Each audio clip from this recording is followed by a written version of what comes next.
Hello everyone and welcome to the BrickStock how-to series. This is part 1, getting started.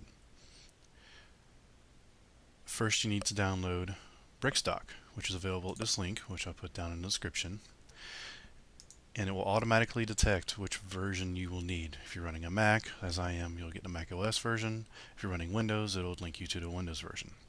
It is free to use and gives you a nag screen every 20 minutes if you don't pay for the registration, which I highly recommend, because the software is well worth the $20. Hasn't been updated in some times, you can see here in a changelog, but that's okay. It hasn't really needed it. It still works totally fine. Once you have it installed, you can launch up BrickStock, put in your registration code if you bought one, and you'll be brought here to the main screen. The first thing I recommend doing is going and updating the database. This will download all the new data from BrickLink. So if new parts have been added to the database at BrickLink, it will get those, pricing data, all that good stuff. It's a really good habit to get into every time you use BrickStock, especially if you're not using it every day. Otherwise, I recommend updating it at least once per week. Once you have that done, you'll need to go into your preferences. And most of this stuff's okay. You can change the language, your currency, if you're using metric or imperial system.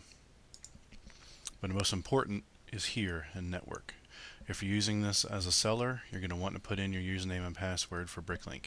This allows it to connect to your account, makes uploading new inventory and making changes a whole lot easier. So just make sure you have that filled in there. And once that is done, you are set to go. From here, you always have to work with files, so you create a new file. And if you want to part out a set, you can do that, or if you want to download your inventory after you've put in your username and password, you just import it from BrickLink. You click on that, it'll download it, and here it is to store inventory. Here you can manipulate your prices, update amounts, anything you need to do in your store inventory, you can do it here.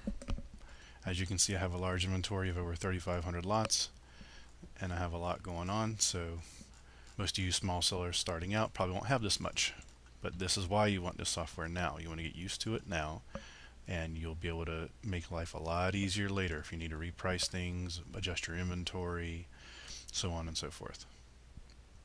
Stay tuned for the next chapter, and if you need any parts, please check out my store at FooBricks, FOOBricks.com. Thank you.